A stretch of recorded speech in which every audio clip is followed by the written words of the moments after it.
My name is Dan Vreeman, and I'm going to be your host for the next little while here. We're going to talk about doing FHIR with friends. So by way of introduction, I'm Dan, and I'm a physical therapist by clinical training, but a informatician and informatics person by passion. PTs are often known for their expertise in human movement. I guess you could say that I've sort of focused on expertise in data movement and understanding. I currently serve as HL7's Chief Standards Development Officer and the chair of the FHIR Foundation. Before that, I worked at RTI and led a variety of interoperability projects. Before that, for a long time, I led the development of LOINC, the terminology developed by the Regenstrief Institute. What we're going to cover today are two main things. I'm going to try to talk a little bit about how HL7 creates and fosters an environment of collaboration with participants and organizations around the world. We're going to talk about how that might benefit you and how you can also participate in these collaborative networks. And the reason that we're going to talk about this, why I felt it was important to bring this to the DevDays community, is that really I think interoperability is like music in that it's kind of an emergent property. I mean, you can have a perfectly written piece of music, a score for different parts, but it actually takes the musicians committing to working together, playing together to make a beautiful song. Just like interoperability really takes the perspectives and participation from a large number of people. So over the last couple of years, HL7 as a standards development organization has really embraced this idea of a virtuous cycle of standards development hand in hand with feedback from implementers and implementation. We put this visual together, and I'm going to talk through some of the phases in it to help sort of lay out how different groups can participate along the way. The different colors in this diagram indicate sort of the aspects or the phases of this that have greater sort of standards development focus, greater implementation focus, and those that really have a mix or a blend of those things. And it's not like every project goes through all of these phases perfectly, but I think it's a reasonable approximation of how things work to give a good framework for today. So you might think of people understanding and recognizing that there's a problem in interoperability that they can't solve by themselves. And they realize that they need to work together with others in order to make data flow, to make it more understandable across the health ecosystem. That sort of early phase of community use case and building is really where standards projects are born. Now, you don't always need a new standard, and so as part of that discovery phase, you may realize and be able to pull together, mix together existing specifications. But if not, if there's sort of gaps in how those things fit together or specific use cases that really haven't yet been addressed, then oftentimes an interoperability project will lead to some type of standards development project or specification development, like a FHIR IG. This sort of mustard yellow trajectory here in the middle is what HL7 proper has sort of done historically pretty well. You could think of it as the mainline sort of standards development process where specification is developed, goes through an open comment period that we call balloting, where feedback from the community is brought in, and then through a series of resolutions that feedback is addressed and changes are made to the draft specification. But one of the things that we've really understood is how important, even in those early phases, testing and feedback are to the standards development process, sort of real-world piloting, real-world testing, as well as testing at connectathons. And to enable that, we've really embraced the idea of having reference implementation software built right alongside with the specification development so that people coming in have something to understand and work with. This is particularly important with an API standard like FHIR. Now that reference implementation software can also serve as building blocks later on for implementers to take and use and remix into their own solutions. Because at the end of the day, we realize that when we publish a specification, that's not the end of the road. In fact, it's really just sort of the beginning. We've also tried to close the gap between that publication landmark, having a spec out there, and what it really takes to see that adopted and used and deployed across the industry. That may take various forms like pilot projects, like having educational materials and best practices and so forth, but all along the way we're really looking for ongoing feedback to help make the standard better. Because, as I mentioned, our goal is really not having just a standard like FHIR or a particular implementation guide, as good as those things are, but really to see healthcare and health states and people transformed around the world. And that takes solutions that are deployed across the marketplace. So HL7 doesn't do this by itself. You all are part of a much broader community. Some of the participants I've sort of shown on this slide. We've got the HL7 affiliates, which are the sort of regional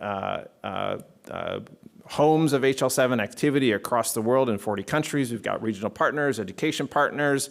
We've got the accelerator program. I'm actually not going to talk about any of those today. What I'm going to talk about is this little box in the middle that I often just call HL7 collaborations, which is really the sort of collection of organizations with whom we've established a formal partnership with in one way or another.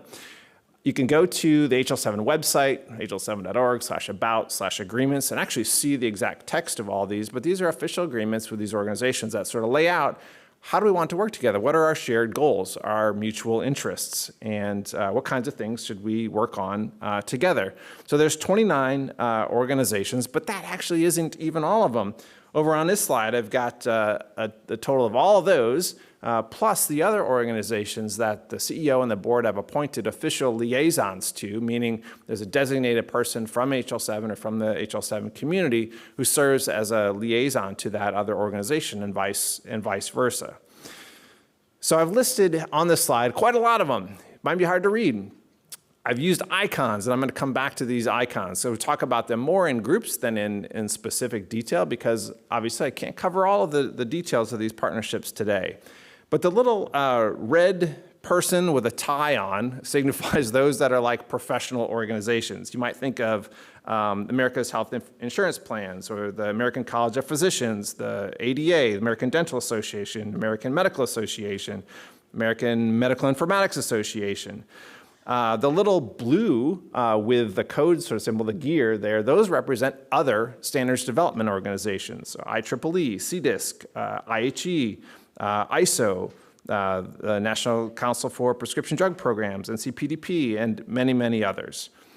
The green globe icons represent other international organizations, such as the Inter-American Development Bank and the WHO, or the Odyssey community, those who have a large sort of global footprint. The orange open source symbol represent open source communities of practice, the global goods community who develop software and establish communities often used in low and middle income countries that are using FHIR around the world. And then last on this slide are the yellow flags, which represent US federal agencies who have policy agendas that they're interested in advancing that have to do with interoperability. We work closely with those agencies as well. So to show you a little bit, how do these different organizations fit into a standards development and implementation cycle, you can sort of walk through this. So in that early phase of community development, forming stakeholders who have a shared problem that they want to address together, identifying sort of what's out there in terms of the standards landscape.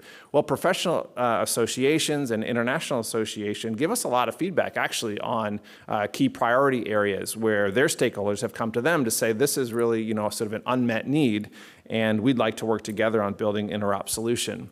Likewise, as federal policymakers look at their objectives and are trying to understand where the industry is and where it's going, participating in these early phase discussions really helps them keep tabs on where the standards development activity is happening. But when we get to the point where there's a decision that, hey, a standard or a specification is really needed to advance this and serve as sort of that song sheet for interoperability, we don't automatically, we as HL7 don't automatically say, hey, it's got to be an HL7 standard. What we really try to do is work together with other SDOs to sort of figure out what is the right fit. Now, this might be something where we partner together and do a joint copyright, a jointly balloted, jointly developed specification. We have quite a few examples of that with groups like NCPDP or with IHE in our Gemini project. But we might also really just try to put together a portfolio where we say, hey, this specification that is coming through HL7 to FHIR IG is meant to pair and be used alongside this other specification, and we can sort of help create that portfolio, but prevent redundancy, meaning they're supposed to fit together and they're not supposed to overlap. And so that's where this sort of collection of working together with other SDOs is super important. As I mentioned, we're growing our interest in partnership with open source communities of practice, and we've really kind of focused on a set of them that are labeled as global goods, in part to ensure that we're extending our reach into areas that traditionally have been less involved with FHIR development, and that includes low and middle income country work. But in this diagram, I'm showing how both the development of reference implementation software, but also specification development itself has been an area where we've seen some cool work done, specifically with, for example, the Open Concept Lab group, which has a software platform and distribution mechanism for authoring terminology content. So value sets or collections of codes that you might want to use in your IG is something that helps not only on deployment, but also in authoring specs, in addition to the development of reference implementation software, which has been super important for the advancement of FHIR. But when we make it all the way to the other end, where we have a specification in HL7, is where this other collection of activities also comes into play as well. So both professional associations and international groups like the WHO can help build capacity, can help us raise awareness and provide education across their stakeholder community. And that, of course, is essential to making sure that the feedback that we're getting about whether the standard really meets the real-world need or not is getting back into the standards process. So to illustrate that, I've gotten just a couple of examples here. You got the little sort of square collection up here. If you go on the top left, you can see an illustration of our work with policymakers, regulators such as CMS and ONC, talking about how the collaboration between those organizations and HL7 are essential to advancing interoperability policy here in the US. In the middle, you see a screenshot of us after we signed our collaboration agreement with WHO, and that really kicked off a set of work focused on advancing the use of open interop specs globally, including enabling WHO's SMART guidelines to sort of work and be accelerated by FHIR-based technology, as well as improving the IG publisher to make multilingual publications of specifications available, and a variety of other things. Over on the upper right, you see the IHE HL7 Gemini project, which I mentioned as one of those opportunities where we're trying to bring together the best of both standards groups together to help develop specifications and sort of choose the right home, all being done jointly, where the outputs of that get branded collectively. Bottom right, you've got a picture there of OpenMRS, open source software community, their landing page for their strategy with FHIR. And I didn't have time to update this, but there's a paper that just came out yesterday that really describes a neat set of use cases of OpenMRS's FHIR capabilities in LMIC context that you might not expect. And I'd be happy to share a link to that when we're done. In the middle bottom there, you see our partnership with AMIA launching a FHIR app competition where we try to highlight the most innovative uses of FHIR. And in the bottom left there, we've got a podcast that's a collaboration between EMEA and HL7, co-hosted by our very own Diego Kaminker, that tells the stories of informaticians and the importance of interoperability in their journeys. I want to give one mention to a group called the JIC, which is the main forum for international health standards development organizations.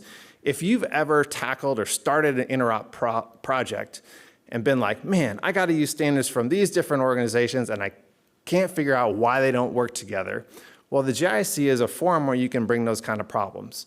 It's meant to be a collaboration where we try, as best we can, to actively coordinate the development of standards, reducing duplication and trying to eliminate redundancy if we can. So if you run into that situation, feel free to use HL7 as a channel for getting some of that work started. I happen to serve as the chair of that group presently. So to give one example of how do all these things sort of come together, I thought I'd mention the International Patient Summary. Many of you are familiar with the IPS? Okay, quite a few of you, great. There are a number of sessions on it throughout the week if you want to learn more, including one in this very room later this afternoon, I believe, with James. So there's plenty of opportunity to learn a little bit more. But if you are familiar with IPS, you might know about HL7's FHIR-based IPS standard. We also have a companion in CDA, which implements the ISO data model for the IPS, uses and relies on terminology from SNOMED and LOINC. And on top of that, IHE has built some conformance testing profiles. And all of that work is sort of coordinated or aligned via the group that I mentioned earlier, GIC. But there's a number of other efforts, including down in Brazil, where folks are using the OCL terminology to help work on their translations for localizing IPS. OpenMRS has leveraged the IPS in some novel ways, including HIV care in the national program in Haiti. And a number of other organizations are really trying to amplify and get the word out about the way in which FHIR-based use of IPS can improve healthcare, including HIMSS and the WHO, as well as the Global Digital Health Partnership collection of national bodies who are interested in health. So with that sort of whirlwind tour, I want to give you a wrap up with two sort of take-home lessons. The first is to recognize that when you come into the FHIR community, you're not alone. There are many, many other organizations and people who are actively working on these common problems. And if you were enticed by any of this and sort of wish, there's a certain set of clinical perspectives, or there are other professional organizations or standards development organizations that I really sort of need to pull in to sort of help solve my problem, HL7 can help be a conduit for getting that kind of work done. And it certainly is our aim to work together as a global citizen in advancing interoperability. But I also want to emphasize that your perspective is needed. We're glad that you're here. We recognize that each of you come with a different set of experiences, and that's what makes this work so fun, and is what's needed to really advance FHIR around the world. So with that, we are concluded in this session. I may have time for a question or two. Yeah, maybe one. Yeah, all right. Just two quick questions. One, that visual that you had that kind of walks through all the different phases might be one of the best I've seen in terms of explaining in a graphic what the process is. So I'd love for us to be able to get either a copy of that or something put on Confluence. So when we talk about what the process actually is, that we can reference that. Second question is, that's easy, yes. I didn't see anything about test scripts in there, anything about Inferno or Touchstone. So just be curious where you envision that on there, if that's something that you want to put on there or not. Yeah, for sure. So that's a great point. I would put that, it certainly falls inside of this sort of testing events and feedback. That's maybe, you might imagine that supported by a robust infrastructure, could be another sort of way to express that. And so I definitely think that's an important one. And we might think about who are the right people, what are the right collaborators we need to actually ensure that our testing is as robust as it needs to be. That's definitely a growth area that we see as really supporting this cycle moving quicker and ensuring that our building is as effective as it needs to be. Good point. More questions? All right. Well, thanks, Dan. All right. Thank you.